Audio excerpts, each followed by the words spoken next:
65 years old. And what year did you go in the military? Yeah, I went in 1968. Drafted? No. My situation in 19, of course, let me back up just a little bit. The guy that kind of got you to come here, Clarence, he and I are good friends, and he and I went to mortuary school together. Oh, wow. In 1964.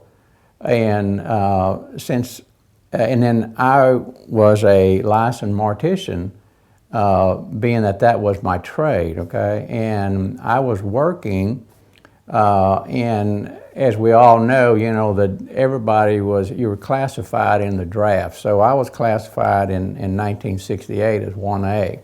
And they had a deal going on back at that time. You know, it was a buddy program. Do you remember that, Bill? You could go in with your buddies, Sure. you know. Buddy plan. A buddy plan. And they also had another plan. If you'd go ahead and just enlist or go for a 3-year tour, they would try to put you in an MOS that this gentleman had talked about, which kind of was what your trade was, and try to keep you in that, you know, in your military career.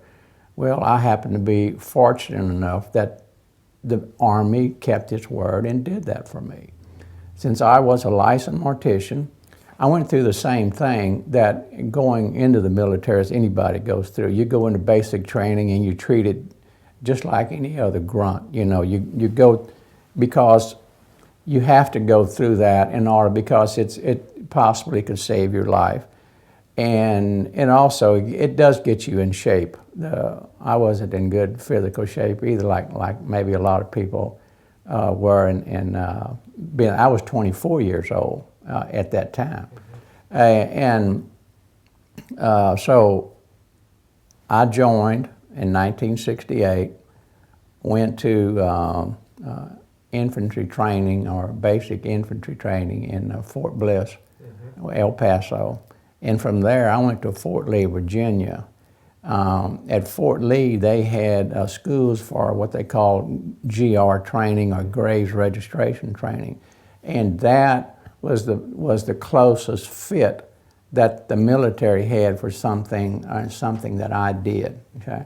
So from my advanced infantry training was very little advanced infantry training. It had to do with grids, being out in the wilderness, forest, jungle, whatever you want to call it, and being able to find your way home, you know, or get to a safe spot, you know, go in and return by your own accord, you know, possibly with other people, but you had to survive on your own. So we did a lot of that, and because, like this gentleman was saying, when a company went into an area or a platoon, you operated off of grids.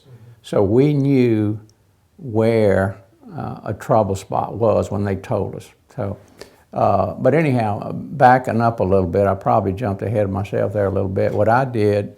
You did great. You're the Graves Registration guy. This is good stuff. Well, I don't know if it is or not. This is probably not what you're looking for. You're looking for maybe something, people that have...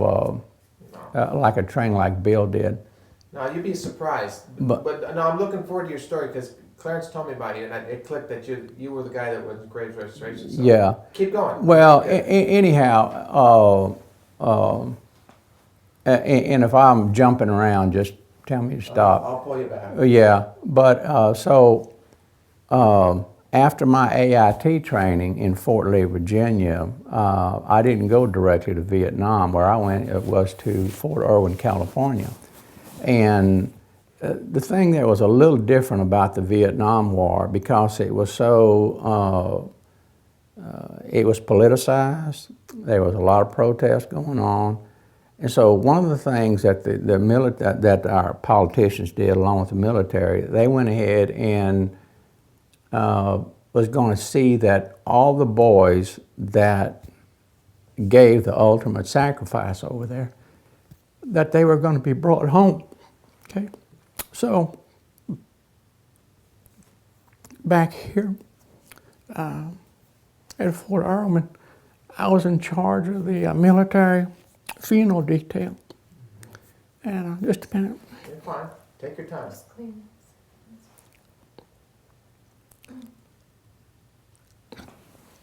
Take your time, man. I'll pull you back here. Here I go. I wouldn't automatically do this, but I got kidney cancer. I get a little sentimental. Okay.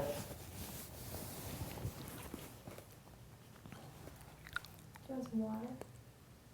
Do you want some water? No, that's all right. Okay.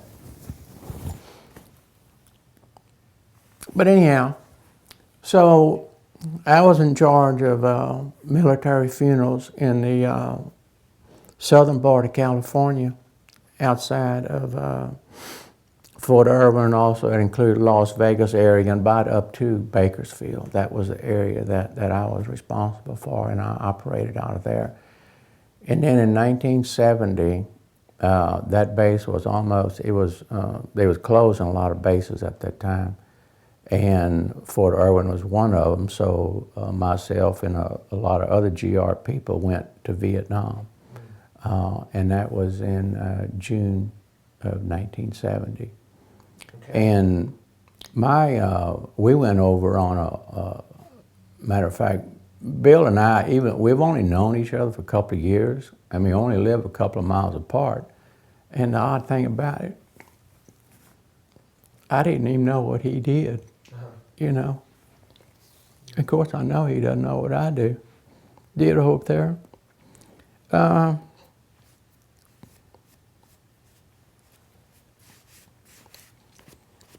how did you meet him?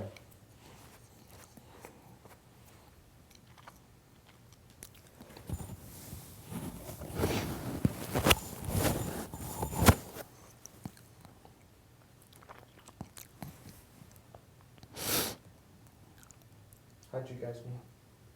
Where'd you guys meet? He came to my house wanting me to join the Wildlife Society.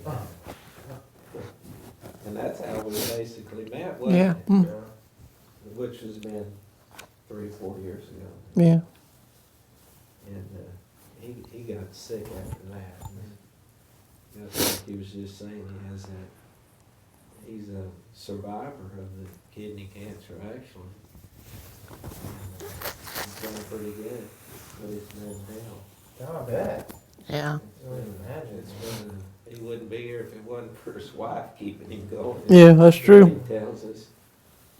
And he does have a good, strong wife to keep him going. So you had surgery then? Yeah, he's had several of them. He got about a 6-inch plate in his back where they took out some bone. It was in the his bone? back. It was in the bone? Yeah, all up in your back with it. Yeah. And so he's.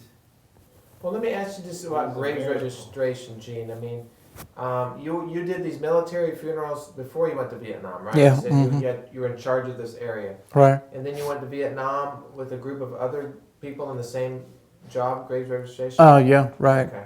So were you guys like, I mean, when someone would be killed over there, you were responsible for handling the body, or what was that? Right. I've interviewed some guys from World War II that Right. were in graves registration, but Right. I don't know about Vietnam. Maybe. Okay, in World War II, a lot of guys, they didn't have the ability to bring them home. But like I said in the beginning, Vietnam, they tried to positively identify every deceased soldier, and also embalm them over in Vietnam and put them in. Then we placed them in, these metal containers that you see that look aluminum-looking containers, and shipped them back home. But what happened? What the GR like? I was just asking Bill out in the foyer over there a while ago. If he had a GR unit attached to that company, and he couldn't remember, but I'm sure he did. GR units were attached to anywhere that you had at least that many soldiers were in one area, and if you didn't, whenever guys got into a firefight or helicopter went down or planes went down or F-14s or whatever, the GR units would go out and recover that body if they weren't brought in by the people that were in the firefight. Okay, so mostly all the time the wounded was brought in, but there was a lot of situations that they didn't bring the deceased back because it was too hot. And so when it was declared a not a hot area. I don't even know what the term was anymore. But anyhow, when they declared it was safe for the GR to go in, if that was a situation, you know, well then GR units went in and brought the bodies back to a mortuary, and there were 2 mortuaries in Vietnam. There was one in Da Nang, and there was one right outside of Saigon at Tan Son Nhut, and I was headquartered out of Tan Son Nhut. And so what we did there as taking remains from the field back into Tan Son Nhut, we would positively identify that remains. And what a lot of people don't understand in that process, you know, you always heard of the dog tag thing. Well, the dog tags really didn't mean a whole lot. That's more movie stuff than anything. Everybody had a dog tag, you know, but you didn't rely upon a dog tag at all for identification. It was just another piece of the puzzle is all it really amounted to. When you went into the military, you were fingerprinted, of course, and your teeth were charted. And that's how we positively identified soldiers that came in. So the notch in the dog tag is just Hollywood? Well, no, it has a purpose. Yeah. What the deal was, and most of the time this was something that I could be wrong about this, but I don't think I am. The notch in the dog tag was back in World War II. They would take that notch and put it between the teeth, okay, right there or down here, and then ram the lower mandible up. And so or that dog tag would stick in, and that's how, when they left those remains, they had something there for identification. You know, it was just some form of identification. But that's really what I've heard, yeah. Okay, and that's what it was. I didn't know what other stories that you may have been told. Vietnam, though? Yeah, they did it some, but not. We had very few remains come in like that, because it wasn't. We discounted that form of identification back in Vietnam. Can I ask you a question here? Yeah, this may sure. be premature, but you went to mortician school, so you're trained. You deal with life and death. And Right. It's a job for you. Right. In Vietnam, though, seeing these young men, I mean, did it get to you? Or I know it did. It had to, but I mean, it's a job, but it's. If it was me, I think too much. That's my problem. Is I would have been thinking about who their parents were, the notification going home. Yeah. Did you think about stuff like that, or was it just you treated it very honorably? I mean, the whole bit. Well, sure you did. Well, the thing about it, like, that was one of the places, and here again, the little bit that Bill and I talked out there about pictures that we had, that was probably one of the secure areas over there that you couldn't take a picture at the mortuary or of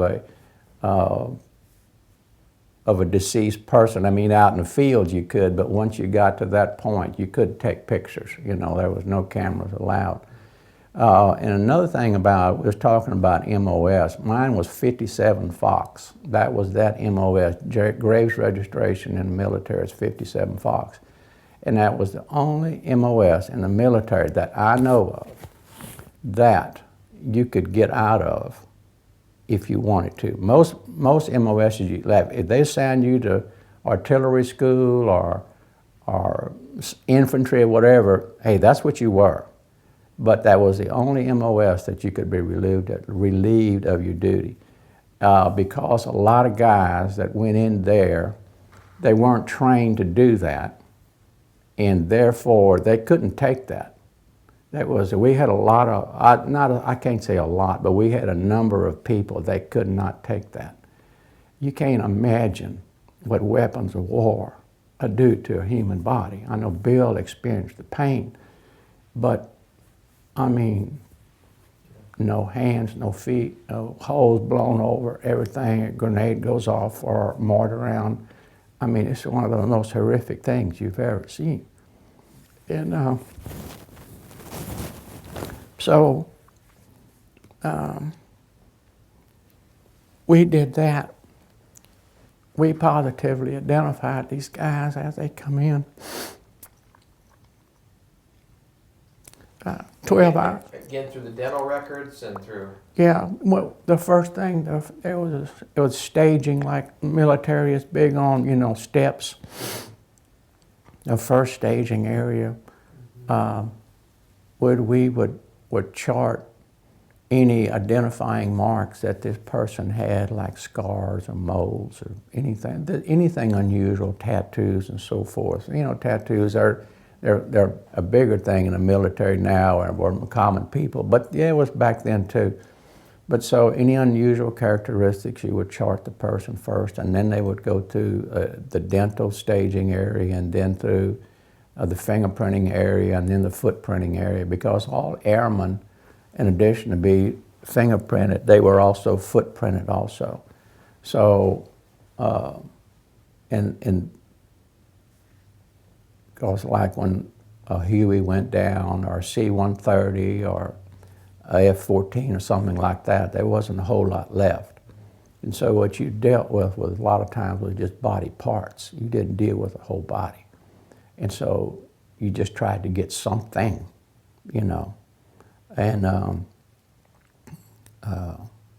then after we did everything as far as identification, then it went to the embalming area, and then every remains was bombed prior to leaving Vietnam.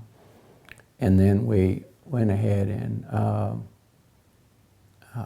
we packed those remains in a kind of a, not totally packed, but in a preservative, and we put them in plastic and put them in a container and send them home here to the States. And they usually came into Oakland, California, and then from there they brought home for a military funeral. And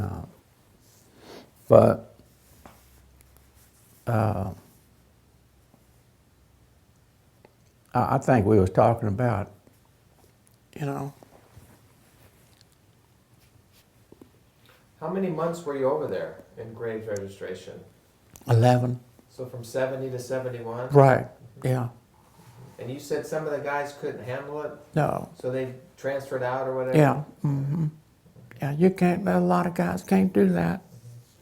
When you go into that type of business like Clarence or Yeah. mortuary, mortician school, whatever, I mean, that takes a unique person, right? I mean, you just don't pull someone off the street and put them in that. I mean, I don't think you do. I think you have to be, well, every town has these people that do these things. You have to have a lot of compassion. You have to really like people.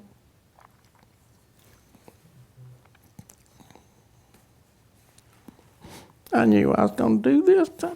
you're fine. You're doing good. I mean, I hope we can keep going. You're doing fine. I'm really intrigued with your story. And I mean, he sat down like you don't have anything to say. Yes, you do. You have a lot to say, man. More than any of us. I mean, I'm after the personal side of war. There it is, right there. Mm-hmm. You know, and Exactly. probably one of the most powerful stories that you could tell in combat is what he experienced. So. Did they put them in coffins like they do now before they put them on the plane to send them over? No, Back they then there was so many of them, they didn't have enough coffins over there. No. So I'm wondering, you see Dover, Delaware, but he said Oakland, so I'm not sure. You know. Well, they come in from the West Coast usually. Well, it depends upon which side of the Mississippi you lived on. It was either Dover or Oakland. I got you there. Yeah.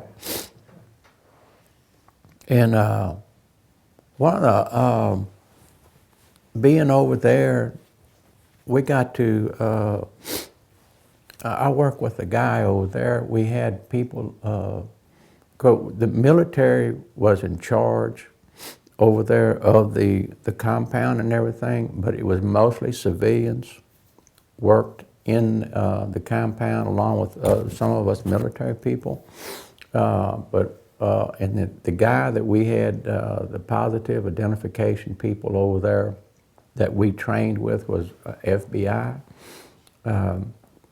and one of the guys that was in charge of our identification department was Wesley Neep. And Mr. Neep, he's probably in his 40s and 50s when he was over there, and I worked under him as an identification. He was a guy that, I don't know if you ever heard of the Lady Be Good airplane. That it was a television series, not a series, but what do they call it? You know, when they do just a 1 hour show on something or a special, commentary. Anyhow, back in World War II, a B-17 or one of those got off course and it got lost in the Sahara, North Africa. And they knew that this plane was lost, but it was 10, 15 years later that some people out on the Sahara found these parts of an airplane, and they found a piece of remains. So Mr. Neep, he was one of the people that they sent, because this is the kind of work that he followed all through his career. And he identified those people, you know, that were on the Lady Be Good, but, you know, 15 or 20 years later. Of course, they was, you know, it's kind of like a piece of petrified wood, you know, but everything was so arid, you know, in the Sahara. But anyhow, those are the kind of people that we had over there. Very, very qualified, very compassionate, a lot of patience in training the things that we didn't know. We knew the mortuary aspect of it, but as far as the identification aspect of it, we weren't trained in, and those were the kind of people that the government had over there, assisting the military, and did a very, very good job. Very good job. There was, when you go out into the field, you know, naturally you're with 18 and 20 and 25-year-old guys. There's a lot of, not a lot, but a certain amount of horsing around, people playing and having fun and all that, even though you're in a serious situation. I mean, you got to have light time too. But in that mortuary, there was none of that, because you were dealing with something that was too sacred. So it was I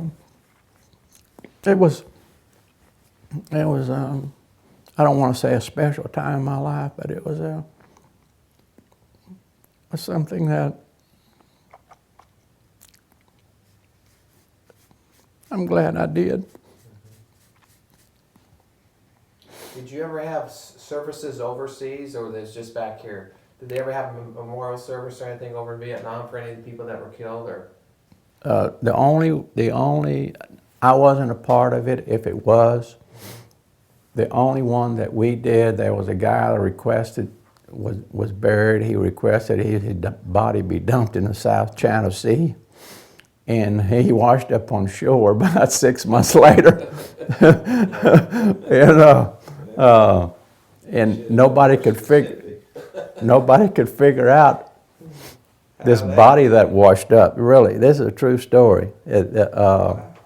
He couldn't figure it out. His body washed up on shore in Vietnam. He was dumped in the South China Sea. That was his last will and testament, that he be buried at sea, and they did that. So how did y'all even know that?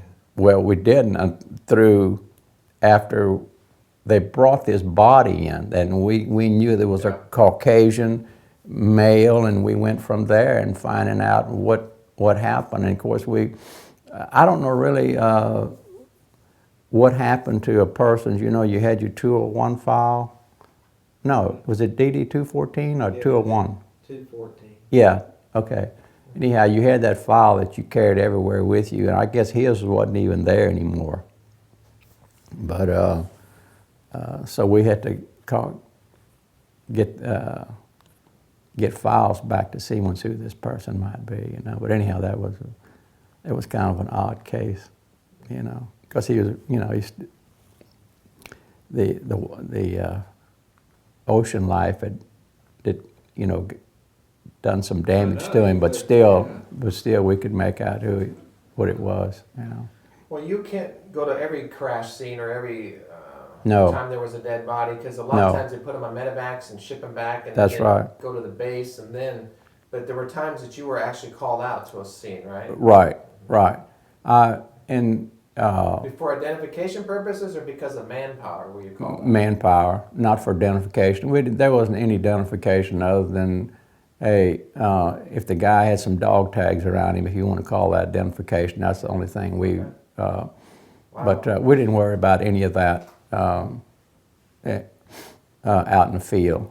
Matter of fact, there was a C-130 that went down that had about half Vietnamese on it and half military personnel. And I don't know, and this was in some places over in Vietnam, it was kind of cool in the mountains, like in Pleiku, and the rainy season was more than not.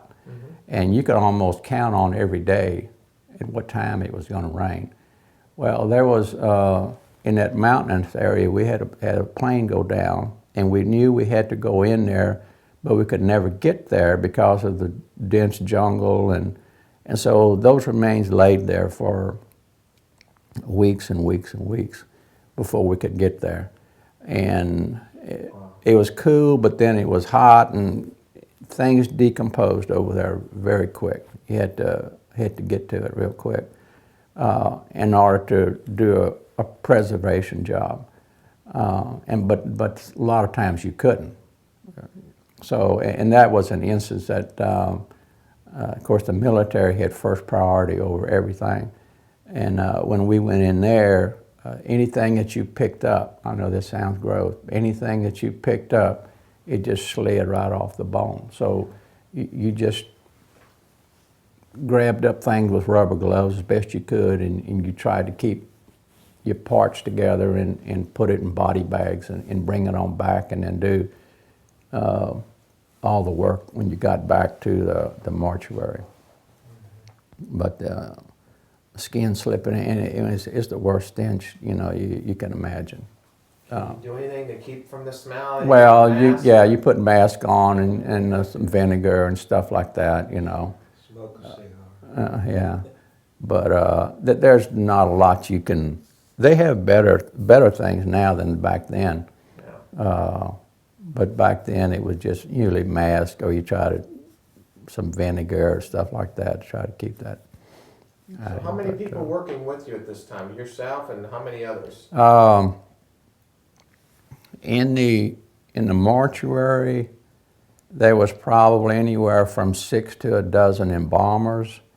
In the people doing identification, there was probably, I would say, 2 dozen people doing it for identification. And then in addition to what we did on, we charted everything too, where we tried to do the best we could, is it gridded everything where everybody was killed over there, because a lot of times, and this happened with MIAs later on, you hear about every now in the news, and this might have been 10 to 15 years ago, where they found a body at X location. And of course, what happened, they'd go back and see what firefight was there, what other remains might have been there. And so that was a tool they used later on that we tried to aid in that area, because we knew that was going to happen. Yeah. So we tried to grid everything where each person was killed. Is there a thought process to your work? I mean, in that you can't really dwell on what you're seeing and what really happened. I mean, although you are aware of it, but that would drive you crazy. I mean, Yeah. So Yeah. what do you think? Does that sound silly to ask that question? Are you just, most of the guys in combat will say, well, I was there, I had a job, I was focused on it, I got through it, and I did it.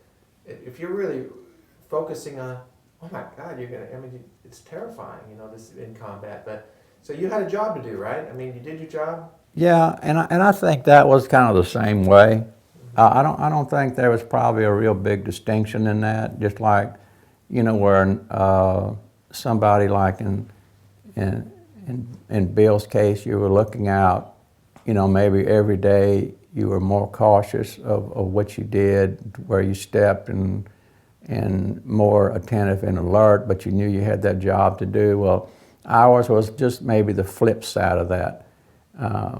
I don't see that we had the physical danger that other people had, but we dealt with another side of the story over there because the support staff people, in which I was,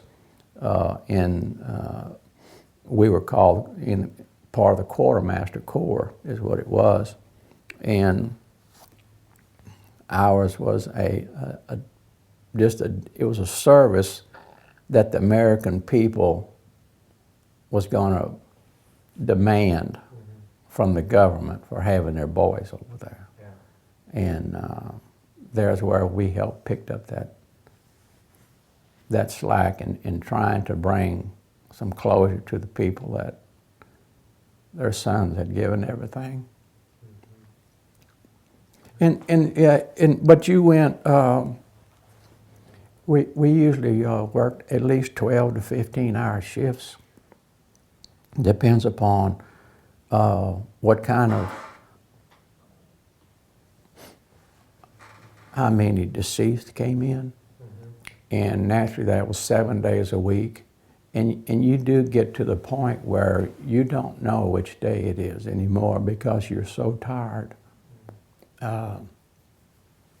Actually, when you work that much, I know it sounds like, oh man, that's easy, but you're under a lot of strain in trying to get everything right because I don't think there was a young man brought back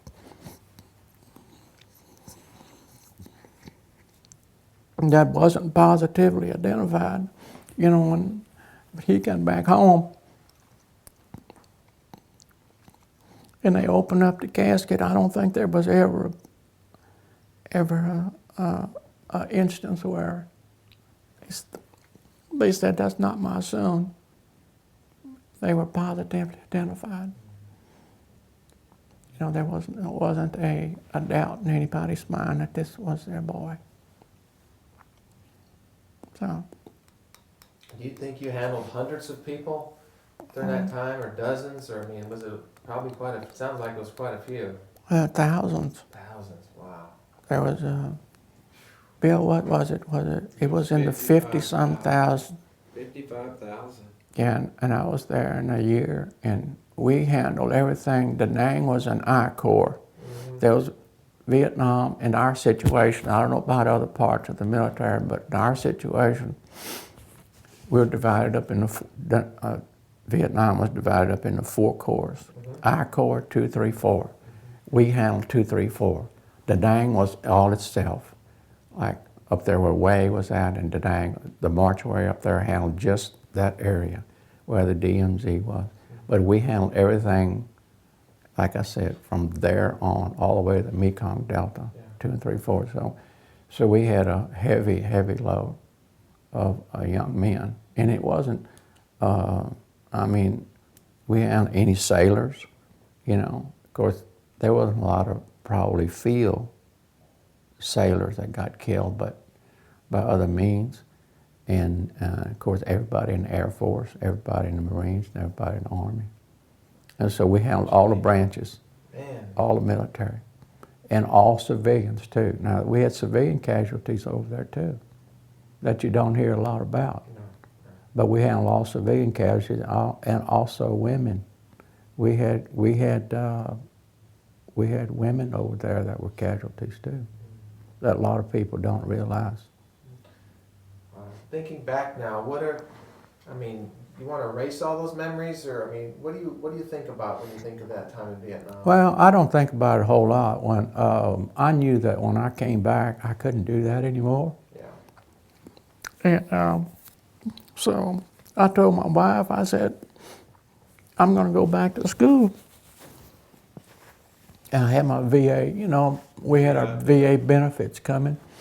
And if you wanted to go to school, the VA would give you so and so much money to do that. And that was a good thing too, to help guys get kind of maybe reestablished in some things. So I knew I couldn't do that anymore.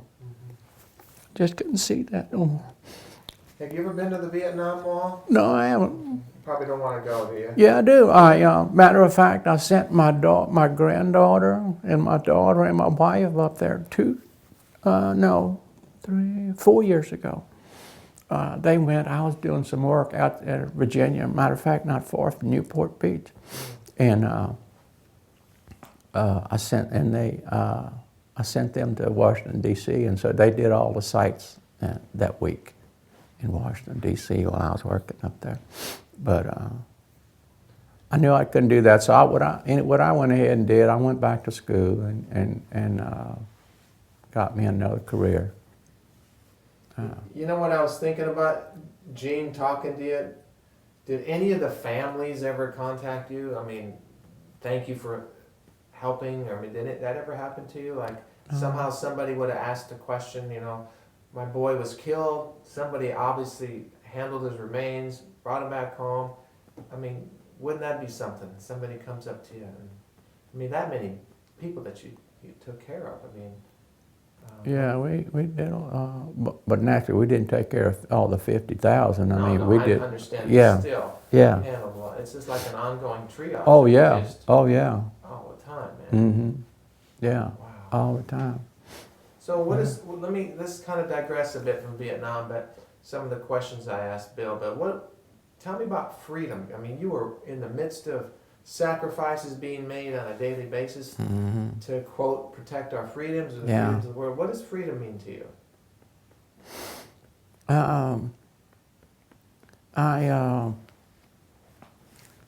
I think a lot of our, I think when a young lady or a young man gets out of high school nowadays, or maybe out of college, I think they ought to give something back to the country. Maybe 6 months or 3 months. They ought to perform some type of civil service in some kind of way, something for their country. You don't have any idea until you're in a third world how good we have it. It just, and I know you've probably been in a third world country, so you know. But a lot of our young people, and I say young people, and probably middle-aged people, I can group them in with that, and maybe older people too. They've never had to sacrifice. So, and I think just sacrificing a little bit for how good we have it over here would be a good thing. So freedom to me is, it's above everything else. You can't have, none of this is possible without freedom. And probably the greatest, in our Constitution, the one thing that keeps us free is that Second Amendment. If we don't have that, we're not distinguishable among any of the other nations in this world. This country is the last hope for freedom. If you can't do it here, where are you going to do it? Right? I agree. How about the flag? Gene, tell me what the flag, the American flag, means and represents to you. I guess probably about the same thing. You know, I fly a flag at my home almost every day.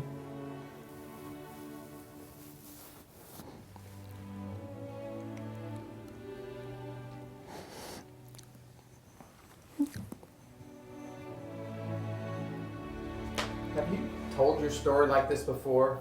No. You don't sit down and obviously talk. How about your family? How much does your family know about this? Just curious. My wife knows a little bit, not much. Why do you think we're talking today? I mean, did you want to come tell me your story, or you felt it was important for maybe documenting it for future generations, or just how do you feel about that? No, Clarence came out to the house the other day and he urged me to come. Okay. Otherwise, I probably wouldn't have come. And if I wouldn't have called Bill, he probably wouldn't have come either.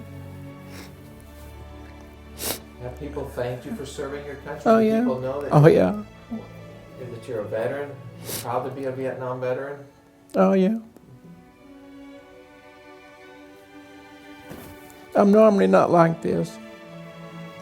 I'm fine. I hope you're okay. I just keep looking at your hat. That hat is cool, man. Well, we're about done here, but I just want to make sure that you're okay. And Oh, yeah, I'm fine. I'm a stronger person than this, really. what you're doing.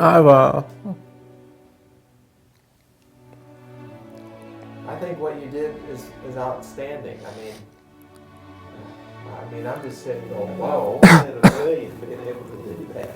You know what? Let me tell you something real quick. I interviewed a guy in Las Cruces, New Mexico, several years ago. He's a World War II veteran, a Marine. You know what he did in the war? He's a clerk typist. He typed, but do you know what he typed? He typed the telegrams back to the families of guys killed on Iwo Jima. Oh, wow. A tremendous story. Mm-hmm. I mean, he thought he had nothing to say. I thought, right, because I've heard that before, but he had a great story. Yeah. And he's in one of my films over there. So Oh. I appreciate what you did today. I think it took a lot of courage. And, I think I'm pretty much done, unless you have something else to say. No, I don't. I I don't. think I can ask you, sir, to give me a salute like Bill did with Yeah. the camera. I'll take it. We'll take a couple of pictures of you guys. Okay, go ahead. Perfect. Excellent. You don't look 65. Is it 65? Yeah. No way, man.